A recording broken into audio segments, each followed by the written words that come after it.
পবিত্র জুমার দিন শুক্রবারে ছোট্ট একটি নবীজির শিখানো আমল করে পানির মধ্যে ফু দিয়ে সেই পানিটি যদি আপনি পান করতে পারেন, খেতে পারেন, জীবনে কখনো আপনাকে আল্লাহ কঠিন রোগ দিবে না।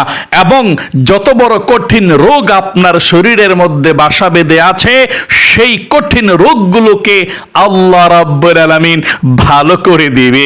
এবং এই পানিটা যদি আপনারা আপনাদের ছেলে, মেয়ে, স্ত্রী, পরিবার, পরিজন, স্বামী, ঘরের সবাইকে পান করিয়ে দিতে পারেন, খাওয়িয়ে দিতে পারেন, তাদেরও জীবনে কখনো কঠিন রোগ আল্লাহ দিবে না। এবং যত বড় কঠিন রোগ আছে শরীরের মধ্যে আল্লাহ রাব্বুল আলামিন ভালো করে দিবে। এবং জীবনে কখনো ক্যান্সার হবে না, স্ট্রোক করবেন না, প্যারালাইসিস হবে না, বড় ধরনের রোগ কখনো কোনোদিনও আল্লাহ রাব্বুল আলামিন আপনাদেরকে দিবেন না। প্রিয় দিনী ভাই এবং মহিলা, মা ও বোনেরা, এই ফজিলতপূর্ণ আমলটি করতে টাকা লাগবে না, পয়সা লাগবে না। শুধুমাত্র মনোযোগ সহকারে একটু শুনবেন এবং বুঝবেন। আর এক গ্লাস পানি সামনে নিয়ে শুক্রবারে একটি সময় আপনি আমলটি করবেন। আমলটি করে পানির মধ্যে ফু দিয়ে সেই পানিটি পান করবেন। যত বড় কঠিন রোগ আপনাদের শরীরের মধ্যে আছে আল্লাহ রাব্বুল আলামিন ভালো করে দিবে। এবং জীবনে কখনো আপনাদের কঠিন রোগ হবে না, কিডনির সমস্যা হবে না, প্যারালাইসিস হবে না, স্ট্রোক করবেন না, ক্যান্সার হবে না, বড় ধরনের কোন রোগ আল্লাহ রাব্বুল আলামিন আপনাদেরকে দিবে না। সব সময় আল্লাহ তাআলা আপনাদেরকে সুস্থ রাখবে। অনেক ভাই বোনেরা আছে বলে, হুজুর শুধু অসুস্থ হয়ে যাই, শুধু অসুস্থ হয়ে যাই, ডাক্তার কবিরাজের সব টাকা পয়সাগুলো নিয়ে যায়, সুস্থ থাকতে পারে না। ও ভাই এবং বোনেরা, মহিলা, মা ও বোনেরা, কোরআনুল কারীমের মধ্যে আল্লাহ সব রেখে দিয়েছে। এই আমলটি শুক্রবারে করুন এবং আপনি পানিটি পান করুন, আল্লাহ রাব্বুল আলামিন সুস্থ করে দিবে।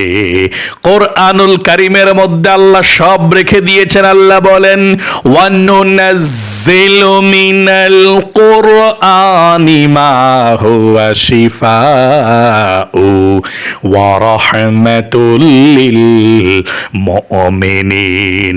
আল্লাহ বলেছেন কোরআনুল কারীমের মধ্যে আমি আল্লাহ যা কিছু নাজিল করি প্রত্যেকটি রোগের শিফা, ঔষধ, চিকিৎসা, ওয়া রাহমাতুল লিল মুমিনিন, এবং মুমিনদের জন্য রহমত। সকলে বলি সুবহানাল্লাহ।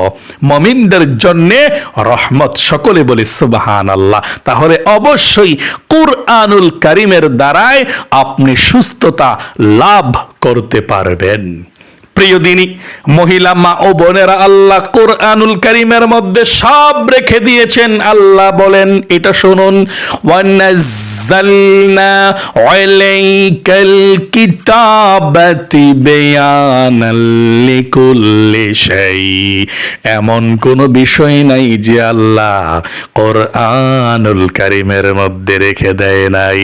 সকল সমস্যার সমাধান দিতে পারে আল কোরআন। সকলে বলি সুবহানাল্লাহ। তাহলে মনোযোগ সহকারে, খুবই গুরুত্ব সহকারে আলোচনাটা শুনবেন। যত বড় রোগ আছে আল্লাহ রাব্বুল আলামিন ভালো করে দেবে ইনশাআল্লাহ। চলুন সর্বপ্রথম আপনাদেরকে বলে দেই, আপনি শুক্রবারে আমলটি কেন করবেন। হযরতে আইয়ুব নবীকে আল্লাহ রাব্বুল আলামিন অসুস্থ দিয়েছিলেন। আইয়ুব নবী 18 বছর পর্যন্ত অসুস্থতার মধ্যে ছিলেন, আল্লাহর কাছে সাহায্য চেয়েছিলেন। যেই দিন হযরতে আইয়ুব নবীকে আল্লাহ সুস্থ করে দিয়েছিল সেই দিনটা ছিল জুমার দিন, শুক্রবার। সকলে বলি সুবহানাল্লাহ। এই জুমার দিন আমল করলে কবুল হয়ে যায় এবং এই আমলটি করে পানির মধ্যে ফু দিয়ে খেলে হাজার হাজার লক্ষ লক্ষ টাকার উপকার আপনার হবে। আল্লাহ আপনাকে সুস্থ রাখবে ইনশাআল্লাহ। এই শুক্রবারে যদি পারেন তাহলে আপনি আসরের নামাজের পরে মাগরিবের নামাজের আগে আপনি এই আমলটি করবেন।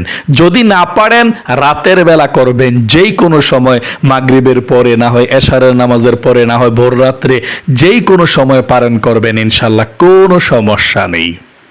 এই শুক্রবারের কিন্তু অনেক ফজিলত আছে। এই শুক্রবারে হযরতে আদম আলাইহিস সালামকে আল্লাহ রাব্বুল আলামিন সৃষ্টি করেছেন। হযরতে আদম আলাইহিস সালামকে জান্নাতের মধ্যে প্রবেশ করিয়েছেন।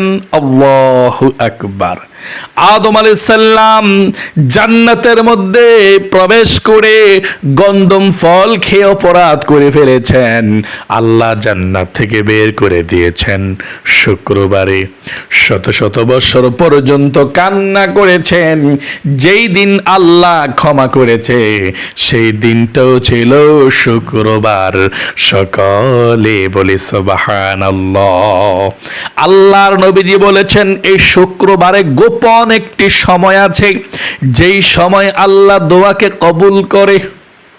ওই গোপন সময়টিকে আল্লাহর রাসূল সংক্ষিপ্ত বলে বলেছেন, আলেম ওলামারা বলেছেন ওই গোপন সময়টা আল্লাহর নবীজি বোঝাতে চেয়েছিলেন মনে হয় আসরের নামাজের পড়ার পর থেকে মাগরিবের নামাজের আগ পর্যন্ত সময়টা।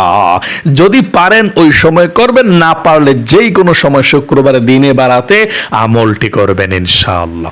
চলুন তাহলে প্রিয় দিনী ভাই এবং মহিলা মা ও বোনেরা আমলটি কিভাবে করবেন শুনুন।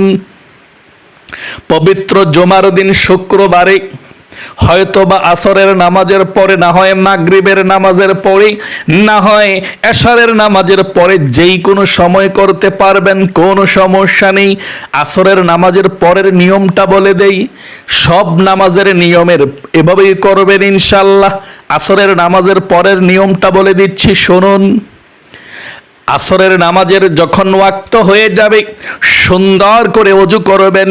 ওযুর শুরুতে আপনি বিসমিল্লাহির রাহমানির রহিম সুন্দর করে আপনি ওযুটা করবেন।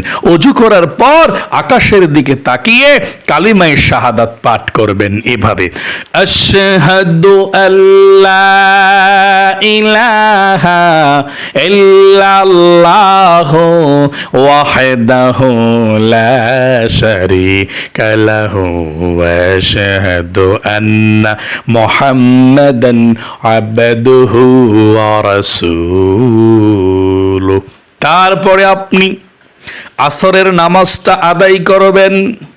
আসরের নামাজটা পড়ার পর, মুনাজাত করার পর যখন শেষ হয়ে যাবে, সামনে আপনি এক গ্লাস পানি রাখবেন, অথবা মাগরিবের নামাজের পরে, এশারের নামাজের পরে, ভোর রাত্রে যেই কোনো সময় সুন্দর করে ওযু করে আপনি সামনে এক গ্লাস পানি রাখবেন। খবরদার আমলটি করার সময় কারো সঙ্গে কথা বলা যাবে না। এক গ্লাস পানি সামনে রেখে সর্বপ্রথম এক নম্বরে আপনি 11 বার ইস্তেগফার পাঠ করবেন। জীবনের সমস্ত গুনাহগুলো ক্ষমা হওয়ার জন্য, নিষ্পাপ হওয়ার জন্য 11 বার ইস্তেগফার পাঠ করবেন। আমার আল্লাহ আপনার জীবনের যৌবনের সমস্ত গুনাহগুলো ক্ষমা করে দিবে। সকলে বলি সুবহানাল্লাহ। এবং 11 বার ইস্তেগফার পাঠ করার পূর্বে আল্লাহ রাব্বুল আলামিনকে মন থেকে বলবেন, আল্লাহ জীবনে যত গুনাহ করেছি, ভুল করেছি, অন্যায় করেছি, আর জীবনে কখনো ভুল করব না, অন্যায় করব না, তুমি আমাকে ক্ষমা করে দাও। এই কথাটা আপনি আল্লাহ রাব্বুল আলামিনকে বলবেন। তারপরে আপনি পাঠ করবেন এক নম্বরে 11 বার ইস্তেগফার এভাবে, আস্তাগফিরুল্লাহ, একসাথে একবার আস্তাগফিরুল্লাহ, আস্তাগফিরুল্লাহ, আস্তাগফিরুল্লাহ, এভাবে 11 বার পর্যন্ত ইস্তেগফার পাঠ করবেন। 2 নম্বরে 11 বার দুরূদ শরীফ পাঠ করবেন। আপনি যেই কোনো দুরূদ শরীফ পাঠ করতে পারেন, কোনো সমস্যা নেই।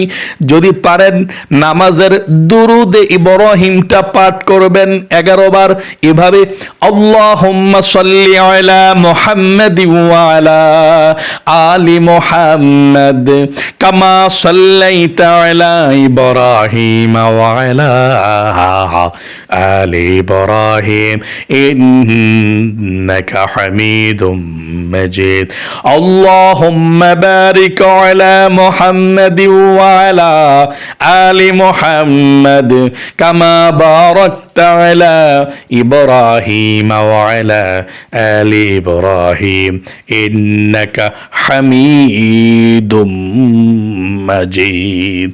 এভাবে আপনি দুরুদ ইব্রাহিম 11 বার পাঠ করবেন।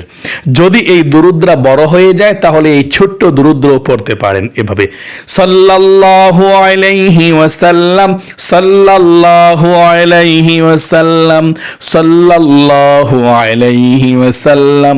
এই দুরুদ শরীফটা 11 বার পড়বেন যদি ওইটা বড় হয়ে যায়। 3 নম্বরে বিসমিল্লাহির রহমানির রহিম পড়ে সূরা ফাতিহা 41 বার পড়বেন। সূরা ফাতিহা 41 বার পড়বেন। আপনি প্রথমে আউযু বিল্লাহ বিসমিল্লাহ সহকারে পড়বেন, তারপরে প্রত্যেকবার শুধু বিসমিল্লাহির রহমানির রহিম বিসমিল্লাহির রহমানির রহিম পড়বেন ইনশাআল্লাহ। কিভাবে আমি বলছি আপনাকে। প্রথমে أعوذ بالله من الشيطان الرجيم بسم الله الرحمن الرحيم الحمد لله رب العالمين الرحمن الرحيم مالك يوم الدين إياك نعبد وإياك نستعين اهدنا الصراط المستقيم صراط الذين أنعمت عليهم غير المغضوب عليهم ولا الضالين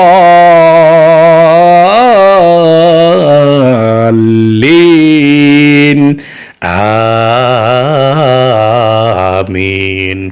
এখন বিসমিল্লাহ পড়ে আপনি আবার সূরা ফাতিহা পড়বেন, বিসমিল্লাহির রহমানির রহিম আলহামদুলিল্লাহি রাব্বিল আলামিন। এভাবে গনে 41 বার সূরা ফাতিহা পড়বেন। 41 বার সূরা ফাতিহা পড়ার পর আপনি বিসমিল্লাহির রহমানির রহিম বলে 3 বার পানির মধ্যে ফু দিবেন এভাবে, বিসমিল্লাহির রহমানির রহিম এভাবে 3টা ফু দিবেন। তারপর 4 নম্বরে আপনি আবারও 11 বার দুরুদ শরীফ পাঠ করবেন, দুরুদ ইব্রাহিম অথবা সাল্লাল্লাহু আলাইহি ওয়াসাল্লাম সাল্লাল্লাহু আলাইহি ওয়াসাল্লাম 11 বার দুরুদ শরীফ পড়ে আপনি আমলটা আপনার শেষ হয়ে গেল। এখন আল্লাহ রাব্বুল আলামিনের কাছে আপনি মুনাজাত করবেন যে আল্লাহ এই আমলটি করেছি সুস্থ থাকার জন্যে। তোমার নবীজি বলেছেন আল্লাহ এই আমল করলে সুস্থ থাকা যায়। তুমিও বলেছো সমস্ত রোগের শেফা ঔষধ হলো সূরা ফাতিহা। এই আমলটি জুমার দিন দোয়া কবুলের দিন আমলটি করেছি, আল্লাহ এই আমলের মধ্যে তুমি বরকত দাও, মনের আশা পূরণ করো, সব সময় যাতে সুস্থ থাকতে পারি। আল্লাহর কাছে আপনি বলবেন আর কি যে কি জন্য আমলটি করেছেন। এভাবে বলার পর সর্বশেষ বলবেন আল্লাহ নবীজির উসিলায় দোয়াকে কবুল করো। তারপরে এই পানিটা আপনি নিজে খাবেন। আপনার পরিবার সংসারের ছেলে মেয়ে স্বামী সন্তান সবাইকে শ্বশুর শাশুড়ি সবাইকে পান করিয়ে দিবেন। এখন বলতে পারেন হুজুর পানি তো কম, সবাই কিভাবে খাবে? পানিটার সঙ্গে অন্য পানি মিক্স করে আপনারা খাবেন এবং প্রতি জুমার দিন শুক্রবারে নতুন নতুন করে পানি পড়াতে হবে। এভাবে একবার খেলেই চলবে শুক্রবারে, আবার পরের শুক্রবারে আবারও খাবেন ইনশাআল্লাহ। আশা করি বুঝতে পেরেছেন এবং শিখতে পেরেছেন, জানতে পেরেছেন। এই পানিটা পান করবেন কিভাবে শুনুন। আপনি বসে পান করবেন। আপনি ডান হাতের মধ্যে গ্লাসটা নেবেন এবং বিসমিল্লাহির রহমানির রহিম বলবেন, পানির দিকে তাকাবেন কোনো ময়লা আছে কিনা। তারপর আপনি 3 শ্বাসে আপনি পানি খাবেন, 3 ঢোকে বা শ্বাসে যেটাই বোঝেন। খেয়ে আপনি বলবেন আলহামদুলিল্লাহ। আশা করি বুঝতে পেরেছেন। সুন্নাহ তরিকা মতো আপনি বিসমিল্লাহ সহকারে পানি পান করবেন, বসে পান করবেন, দেখা পান করবেন, 3 শ্বাসে পান করবেন, খাইয়া বলবেন আলহামদুলিল্লাহ, তাহলেই চলবে ইনশাআল্লাহ। প্রিয় দিনী মহিলা মা ও বোনেরা, ভাই বোনেরা, আশা করি খুব সুন্দর করে এই শ্রেষ্ঠ সুন্দর আমলটি আপনারা শিখতে পেরেছেন, বুঝতে পেরেছেন। আল্লাহ আপনাদের সকলকে এই শ্রেষ্ঠ আমলটি করার দ্বারা যাতে সুস্থ রাখে, বিপদ আপদ থেকে আল্লাহ হেফাজত করে। কারণ নবীজি বলেছেন সমস্ত রোগের শেফা আল্লাহ এই আমলের মধ্যে রেখে দিয়েছেন। যদি কোনো ব্যক্তির কঠিন থেকে কঠিন রোগ হয়ে যায়, এই আমলটি করে পানির মধ্যে ফু দিয়ে যদি খেতে পারে শুক্রবারে, ইনশাআল্লাহ বিশ্বাসের সহিত যদি খেতে পারে, আল্লাহ তাকে সুস্থ করবে, আল্লাহ তাকে ভালো করবে। বারবার ডাক্তারের কাছে যেতে হবে না, আল্লাহ তাআলা আস্তে আস্তে সম্পূর্ণ সুস্থ করে দেবে। তাই অবশ্যই এই আমলটি সকলে করবেন যারা যারা দেখছেন। আল্লাহ আপনাদেরকে ভালো রাখুক, সুস্থ রাখুক, আপনাদের জীবনকে সুন্দর করুক, বিপদ আপদ দূর করুক। সকলে কমেন্ট বক্সের মধ্যে লিখবেন আমিন এবং ভিডিওতে একটি লাইক দিবেন। যারা কমেন্ট বক্সের মধ্যে আমিন লিখেছেন এবং ভিডিওতে একটি লাইক দিয়েছেন, আল্লাহ তাদেরকে তুমি কবুল করো, মঞ্জুর করো, জীবনে একবার মক্কা মদিনায় নাও এবং লক্ষ লক্ষ টাকার মালিক বানিয়ে দাও, আমিন। আজ এ পর্যন্তই, আবারও অন্য কোনো ভিডিওতে দেখা হবে ইনশাআল্লাহ। সেই পর্যন্ত আপনাদের সকলের সুস্বাস্থ্য আল্লাহর কাছে কামনা করে আজ এখানে বিদায় নিচ্ছি। আসসালামু আলাইকুম ওয়া রাহমাতুল্লাহি ওয়া বারাকাতুহু।